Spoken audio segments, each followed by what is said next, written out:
ओम शांति। आज 11 फरवरी 2025 के बाबा के अनमोल मधुर महावाक्य सुनेंगे। आज की मुरली में बाबा कहे, बच्चे गुरु दो होते हैं। एक भक्ति मार्ग के गुरु होते हैं जो भक्ति सिखलाते हैं, और दूसरा सतगुरु जो ज्ञान की बातें सुनाते हैं, सृष्टि के आदि मध्य अंत का रहस्य बताते हैं। बाबा कहे, तुम्हें इस वक्त सतगुरु पढ़ाते हैं, भगवान पढ़ाते हैं। तुम्हारे पास ये ज्ञान रत्न है और इन्हीं रत्नों का धंधा तुम्हें करना है। तुम यहाँ ज्ञान सीखते हो, भक्ति नहीं सीखते हैं। साथ ही साथ बाबा कहे, दुनिया में लोगों ने भगवान की बहुत बड़ाई की है। जब भी कोई में भावना रखी और उस भावना का फल साक्षात्कार के रूप में प्राप्त हुआ, मानो कोई देवी देवताओं का साक्षात्कार हुआ, तो समझते हैं भगवान ने हमें साक्षात्कार कराया, हमारी भक्ति का फल दे दिया। तो एक तरफ तो भगवान की बड़ाई करते हैं, दूसरी ओर फिर भगवान को कह देते वो सर्वव्यापी है, पत्थर ठिक्कर बित्तर सब में परमात्मा है। तो बाबा कहे, एक तरफ बड़ाई, दूसरी ओर ग्लानि। इसी का नाम है अज्ञानता। कि मनुष्य इस समय कुछ भी नहीं जानते हैं। देवता और परमात्मा में क्या अंतर है, इसको भी नहीं समझते हैं। भले गाते हैं, ब्रह्मा देवताय नमः, विष्णु देवताय नमः, शिव परमात्माय नमः, लेकिन फिर भी इस अंतर को समझ नहीं पाते हैं। तो सुनते हैं आज के बाबा के अनमोल मधुर महावाक्य। ओम शांति।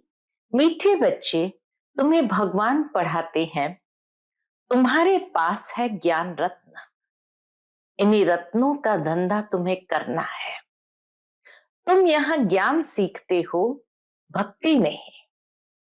आज की मुरली से प्रश्न है, मनुष्य ड्रामा के किस वंडरफुल नूंद को भगवान की लीला समझ उसकी बड़ाई करते हैं?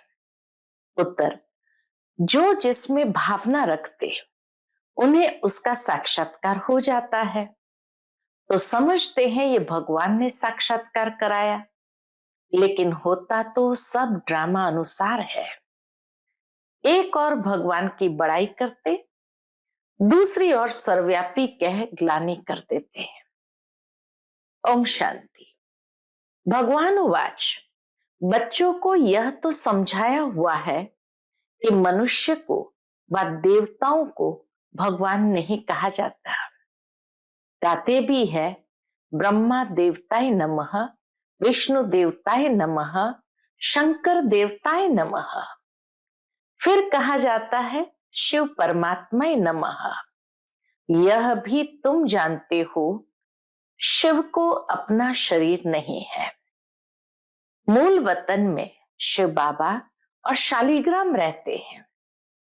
परमधाम में शिव बाबा अपने निराकारी स्वरूप में और हम बच्चे भी अपने निराकारी स्वरूप में, अर्थात शिव बाबा और शालीग्राम रहते हैं। बच्चे जानते हैं कि अभी हम आत्माओं को बाप पढ़ा रहे हैं, और जो भी सत्संग है वास्तव में वह कोई सत का संग नहीं है। बाप कहते हैं वह तो माया का संग है। वहां ऐसा कोई नहीं समझेंगे कि हमको भगवान पढ़ाते हैं। सत्संग में बैठते हैं, लेकिन कोई ये नहीं समझते कि हमको भगवान पढ़ाते हैं। गीता भी सुनेंगे तो श्री कृष्ण भगवान वाच समझेंगे, तो ये नहीं समझते कि भगवान पढ़ाते हैं। बाबा कहे, गीता भी सुनेंगे तो श्री कृष्ण भगवान वाच समझेंगे। दिन प्रतिदिन गीता का अभ्यास कम होता जाता है, क्योंकि अपने धर्म को ही नहीं जानते। श्री कृष्ण के साथ तो सभी का प्यार है, श्री कृष्ण को ही झुलाते हैं। अब तुम समझते हो हम झुलाए किसको? बच्चे को झुलाया जाता है।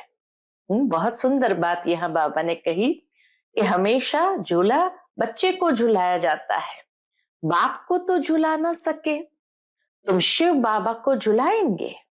पूछते बाबा, तुम शिव बाबा को झुलाएंगे? वह बालक तो बनते नहीं, पुनर्जन्म में आते नहीं, वह तो बिंदु है, उनको क्या झुलाएंगे? श्री कृष्ण का बहुतों को साक्षात्कार होता है। श्री कृष्ण के मुख में तो सारे विश्व है, क्योंकि विश्व का मालिक बनते हैं। तो विश्व रूपी माखन है, वो जो आपस में लड़ते हैं वह भी सृष्टि रूपी माखन के लिए लड़ते हैं। दुनिया में विश्व युद्ध भी जो होती है वह सृष्टि रूपी माखन के लिए लड़ते हैं।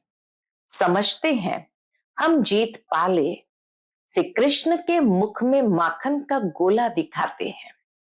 यह भी अनेक प्रकार के साक्षात्कार होते हैं, परंतु अर्थ कुछ भी नहीं समझते हैं।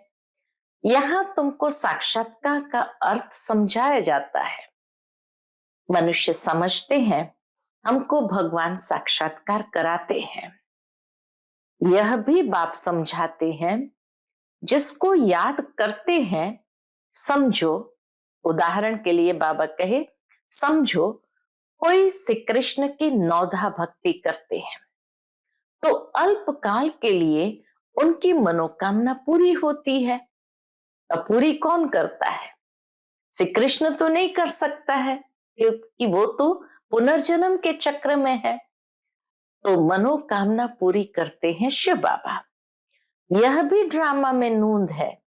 ऐसे नहीं कहेंगे भगवान ने साक्षात्कार कराया। जो जिस भावना से जिसकी पूजा करते हैं उनको वह साक्षात्कार होता है। यह ड्रामा में नूंद है। ये भी शिव बाबा की निर्माणता है। कराने वाला तो शिव बाबा है, परंतु फिर भी ड्रामा करा रहा है, ये ड्रामा की नूंद है कह करके बाबा न्यारा हो जाता है। तो यही बाबा की इतनी निर्माणता है। तो बाबा कहे, जो जिस भावना से जिसकी पूजा करते हैं उनको वह साक्षात्कार होता है। यह ड्रामा में नूंद है। यह तो भगवान की बड़ाई की है कि वह साक्षात्कार कराते हैं। एक तरफ इतनी बड़ाई भी करते, दूसरी तरफ फिर कह देते पत्थर ठिक्कर में भगवान है। कितनी अंधश्रद्धा की भक्ति करते हैं। बाबा कहे यह भी कितनी अंधश्रद्धा है। एक दूसरे के विपरीत बात करते हैं, लेकिन फिर भी समझ नहीं पाते हैं। समझते हैं बस श्री कृष्ण का साक्षात्कार हुआ, श्री कृष्णपुरी में हम जरूर जाएंगे, परंतु श्री कृष्णपुरी आए कहां से? यह सब राज बाप तुम बच्चों को अब समझाते हैं। श्री कृष्णपुरी की स्थापना हो रही है, यह है कंसपुरी। कंस, अकासुर, बकासुर, कुंभकर्ण, रावण, ये सब असुरों के नाम है। शास्त्रों में क्या क्या बैठ लिखा है, यह भी समझाना है कि गुरु दो प्रकार के हैं। कौन से? एक है भक्ति मार्ग के गुरु, वह भक्ति ही सिखलाते हैं। यह बाप तो है ज्ञान का सागर, इनको सतगुरु कहा जाता है। तो एक है गुरु और एक है सतगुरु। यह कभी भक्ति नहीं सिखलाते, ज्ञान ही सिखलाते हैं। मनुष्य तो भक्ति में कितना खुश होते हैं, झांझ बजाते हैं। बनारस में तुम देखेंगे सब देवताओं के मंदिर बना दिए हैं। यह सब है भक्ति मार्ग की दुकानदारी, भक्ति का धंधा। तुम बच्चों का धंधा है ज्ञान रत्नों का, इनको भी व्यापार कहा जाता है। बाप भी रत्नों का व्यापारी है। शिव बाबा है सबसे बड़ा रत्नों का व्यापारी। तुम समझते हो ये रत्न कौन से हैं? इन बातों को समझेंगे वही जिन्होंने कल्प पहले समझा है। दूसरे समझेंगे ही नहीं। बाबा कहे जिन्होंने समझा है कल्प पहले वही आकर समझेंगे, दूसरे समझेंगे ही नहीं। जो भी बड़े बड़े हैं वह पिछाड़ी में आकर समझेंगे। कन्वर्ट भी हुए है ना, बड़े बड़े यानी जो धर्म स्थापक है वह भी अंत में तो आएंगे और समझेंगे। कन्वर्ट भी हुए हैं, ऐसे कई ब्राह्मण कन्वर्ट भी हो गए हैं और धर्म में। एक राजा जनक की कथा सुनाते हैं। जनक फिर अनुजनक बना। जैसे कोई का नाम श्री कृष्ण है तो कहेंगे तुम अनुदेवी श्री कृष्ण बनेंगे। कहा वह सर्वगुण संपन्न श्री कृष्ण, कहा यह। कोई का नाम लक्ष्मी है, बाबा कहे कोई का लक्ष्मी नाम है, और इन लक्ष्मी नारायण के आगे जाकर महिमा गाते हैं। यह थोड़ी समझती है कि इनमें और हमारे में फर्क क्यों हुआ है। मानो किसी का नाम लक्ष्मी है, वो जाकर के पूजा करेंगे लक्ष्मी नारायण की, लेकिन ये नहीं समझते कि ये लक्ष्मी और मैं लक्ष्मी में क्या अंतर है। तो नाम रख देने से फर्क भी महसूस नहीं कर पाते हैं। अभी तुम बच्चों को नॉलेज मिली है ये सृष्टि चक्र कैसे फिरता है। तुम ही 84 जन्म लेंगे, ये चक्र अनेक बार फिरता आया है, कभी बंद नहीं हो सकता। तुम इस नाटक के अंदर एक्टर्स हो। मनुष्य इतना जरूर समझते हैं कि हम इस नाटक में पार्ट बजाने आए हैं, बाकी ड्रामा के आदि मध्य अंत को नहीं जानते हैं। तुम बच्चे जानते हो हम आत्माओं के रहने का स्थान परे ते परे है। वहां सूर्य चांद की भी रोशनी नहीं है। परमधाम में सूर्य चांद की भी रोशनी नहीं पहुंचती।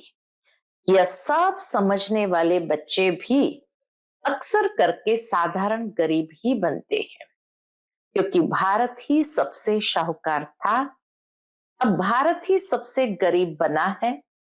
सारा खेल भारत पर है। भारत जैसा पावन खंड और कोई होता नहीं। पावन दुनिया में पावन खंड होता है और कोई खंड वहां होता ही नहीं। बाबा ने समझाया है ये सारी दुनिया एक बेहद का आइलैंड है, जैसे लंका टापू है। दिखाते हैं रावण लंका में रहता था।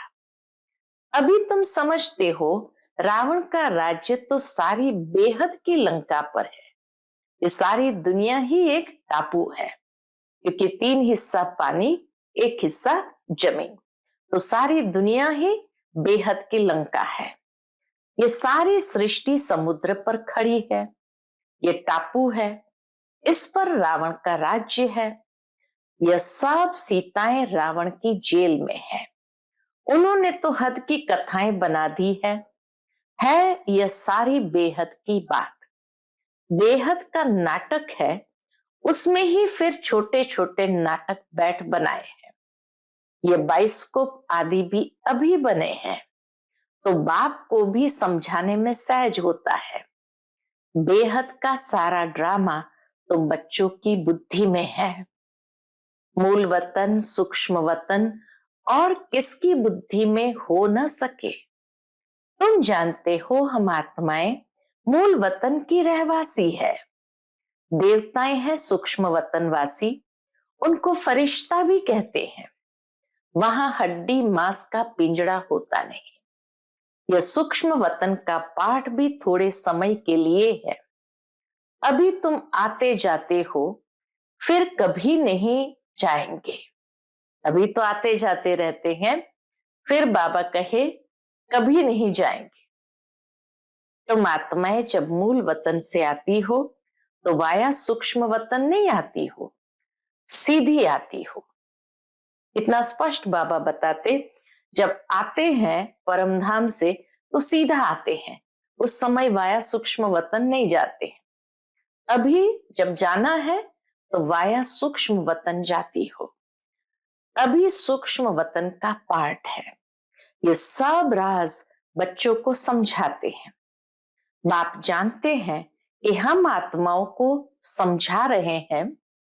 साधु संत आदि कोई भी इन बातों को नहीं जानते हैं।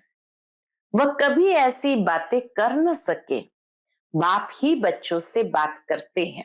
ऑर्गन्स बिगर तो बात कर न सके। कहते हैं मैं इस शरीर का आधार ले तुम बच्चों को पढ़ाता हूं।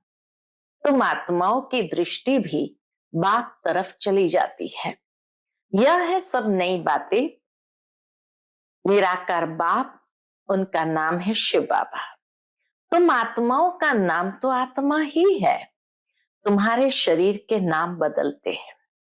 मनुष्य कहते हैं परमात्मा नाम रूप से न्यारा है, परंतु नाम तो शिव कहते हैं ना। शिव नाम तो है ना। शिव की पूजा भी करते हैं। समझते एक है, करते दूसरा है। समझते एक है, करते दूसरा है। अभी तुम बाप के नाम रूप देश काल को भी समझ गए हो। तुम जानते हो कोई भी चीज नाम रूप के बिगर नहीं हो सकती है। यह भी बड़ी सूक्ष्म समझने की बात है। बाप समझाते हैं गायन भी है सेकंड में जीवन मुक्ति, अर्थात मनुष्य नर से नारायण बन सकते हैं। जबकि बाप हेवनली गॉड फादर है, हम उनके बच्चे बने हैं तो भी स्वर्ग के मालिक ठहरे, परंतु यह भी समझते नहीं है। बाप कहते बच्चे तुम्हारी एम ऑब्जेक्ट ही यह है। कौन सी? नर से नारायण बनना। राजयोग है ना। बहुतों को चतुर्भुज का साक्षात्कार होता है। इससे सिद्ध है विष्णुपुरी के हम मालिक बनने वाले हैं। तुमको मालूम है स्वर्ग में भी लक्ष्मी नारायण के तख्त के पिछाड़ी विष्णु का चित्र रखते हैं। ये बहुत सुंदर बात बाबा रहस्य उद्घाटन करते कि स्वर्ग में लक्ष्मी नारायण के तख्त के पीछे विष्णु का चित्र रखते हैं, अर्थात विष्णुपुरी में इन्हों का राज्य है। ये लक्ष्मी नारायण विष्णुपुरी के मालिक है। वह है श्री कृष्णपुरी, यह है कंसपुरी। ड्रामा अनुसार यह भी नाम रखे हुए हैं। बाप समझाते हैं मेरा रूप बहुत सूक्ष्म है, कोई भी जान नहीं सकते। कहते हैं कि आत्मा एक स्टार है, परंतु फिर लिंग बना देते हैं, नहीं तो पूजा कैसे हो। रुद्र यज्ञ रचते हैं तो अंगूठे मिसल शालिग्राम बनाते हैं। दूसरी तरफ उनको अजब सितारा कहते हैं। आत्मा को देखने की बहुत कोशिश करते हैं, परंतु कोई भी देख नहीं सकते। रामकृष्ण विवेकानंद का भी दिखाते हैं ना। उसने देखा आत्मा उनसे निकल मेरे में समा गई। अब उनको किसका साक्षात्कार हुआ होगा? आत्मा और परमात्मा का रूप तो एक ही है। बिंदी देखा, समझते कुछ नहीं। आत्मा का साक्षात्कार तो कोई चाहते नहीं, चाहना रखते हैं कि परमात्मा का साक्षात्कार करे। वह बैठा था कि गुरु से परमात्मा का साक्षात्कार करे। बस कह दिया ज्योति थी, वह मेरे में समा गई। इसमें ही वह बहुत खुश हो गया। स्वामी विवेकानंद उसी में बहुत खुश हो गया। समझा यही परमात्मा का रूप है। गुरु में भावना रहती है भगवान के साक्षात्कार की, समझते कुछ नहीं। भला भक्ति मार्ग में समझाए कौन? बाबा कहे आखिर समझाए कौन? अब बाप बैठ समझाते हैं। जिस जिस रूप में जैसी भावना रखते हैं, जो शक्ल देखते हैं, वह साक्षात्कार हो जाता है। जैसे गणेश की बहुत पूजा करते हैं तो उनका चैतन्य रूप में साक्षात्कार हो जाता है, नहीं तो उनको निश्चय कैसे हो। तेजोमय रूप देख समझते हैं हमने भगवान का साक्षात्कार किया। उसमें ही खुश हो जाते हैं। ये सब है भक्ति मार्ग, उतरती कला। पहला जन्म अच्छा होता है, फिर कमती होते होते अंत आ जाता है। बच्चे ही इन बातों को समझते हैं। जिनको कल्प पहले ज्ञान समझाया है, उनको ही अब समझा रहे हैं। कल्प पहले वाले ही आएंगे, बाकी औरों का तो धर्म ही अलग है। बाप समझाते हैं, एक एक चित्र में भगवान वाच लिख दो। एक एक चित्र में भगवान वाच लिख दो। बड़ा युक्ति से समझाना होता है। भगवान वाच है ना, यादव, कौरव और पांडव क्या करते भाई, उसका ये चित्र है। पूछो, तुम बताओ, अपने बाप को जानते हो? नहीं जानते हो तो गोया बाप से प्रीत ही नहीं है। बाप से प्रीत नहीं है ना, तो विपरीत बुद्धि ठहरे। बाप से प्रीत नहीं तो विनाश हो जाएंगे। प्रीत बुद्धि विजयंती, सत्यमेव जयते। इनका अर्थ भी ठीक है। बाप की याद ही नहीं तो विजय पा नहीं सकते। अभी तुम सिद्ध कर बतलाते हो। क्या सिद्ध करके बतलाते हैं? गीता शिव भगवान ने सुनाई है, उसने ही राजयोग सिखाया ब्रह्मा द्वारा। यह तो श्री कृष्ण भगवान की गीता समझकर कसम उठाते हैं। उनसे पूछना चाहिए, श्री कृष्ण को हाजिर नाजिर जानना चाहिए, वह भगवान को किसको जानना चाहिए? कहते हैं ईश्वर को हाजिर नाजिर जान, सच बोलो। रोला हो गया ना तो कसम भी झूठा हो जाता है। सर्विस करने वाले बच्चों को गुप्त नशा रहना चाहिए। नशे से समझाएंगे तो सफलता होगी। तुम्हारी ये पढ़ाई भी गुप्त है, पढ़ाने वाला भी गुप्त है। तुम जानते हो हम नई दुनिया में जाकर यह बनेंगे। नई दुनिया स्थापन होती है महाभारत लड़ाई के बाद। बच्चों को अब नॉलेज मिली है, वह भी नंबरवार धारण करते हैं, योग में भी नंबरवार रहते हैं। यह भी जांच रखनी चाहिए हम कितना याद में रहते हैं। बाप कहते हैं ये अभी तुम्हारा पुरुषार्थ भविष्य 21 जन्म के लिए हो जाएगा। अभी फेल हुए तो कल्प कल्पांतर फेल होते रहेंगे, ऊंच पद नहीं पा सकेंगे। पुरुषार्थ करना चाहिए ऊंच पद पाने का। ऐसे भी कई सेंटर्स पर आते हैं जो विकार में जाते रहते हैं और फिर सेंटर्स पर आते रहते हैं। समझते हैं ईश्वर तो सब देखता है, जानता है। अब बाप को क्या पड़ी है जो यह बैठ देखेगा? तुम झूठ बोलेंगे, विकर्म करेंगे तो अपना ही नुकसान करेंगे। यह तो तुम भी समझते हो। काला मुंह करता हूं तो ऊंच पद पा नहीं सकूंगा। सो बाप ने जाना तो भी बात तो एक ही हुई। उनको क्या दरकार पड़ी है, अपने दिल खाने चाहिए। मैं ऐसा कर्म करने से दुर्गति को पाऊंगा। बाबा क्यों बतावे? हाँ, ड्रामा में है तो बतलाते भी है। बाबा से छिपाना गोया अपना सत्यानाश करना है। बाबा से छिपाना गोया अपने सत्यानाश करना है। पावन बनने के लिए बाप को याद करना है। तुमको यही फुरना रहना चाहिए कि हम अच्छी रीति पढ़कर ऊंच पद पावे। कोई मरा व जिया उनका फुरना नहीं। फुरना यानी फिक्र रखना है कि बाप से वर्षा कैसे लेवे, तो किसको भी थोड़े में समझाना है। अच्छा, मीठे मीठे सिकिलते बच्चों प्रति माता पिता बाप दादा का याद प्यार और गुड मॉर्निंग। रूहानी बाप की रूहानी बच्चों को नमस्ते। हम सभी रूहानी बच्चों की रूहानी माता पिता बाप दादा को याद प्यार, गुड मॉर्निंग और नमस्ते नमस्ते, शुक्रिया बाबा, शुक्रिया। आज की मुरली से धारणा के लिए मुख्य सार है, पहली पॉइंट, गुप्त नशे में रहकर सर्विस करनी है। ऐसा कोई कर्म नहीं करना है जो दिल खाती रहे। अपनी जांच करनी है कि हम कितना याद में रहते हैं। दूसरी पॉइंट, सदा यही फिक्र रहे कि हम अच्छी रीति पढ़कर उच्च पद पाए। कोई भी विक्रम करके, झूठ बोलकर अपना नुकसान नहीं करना है।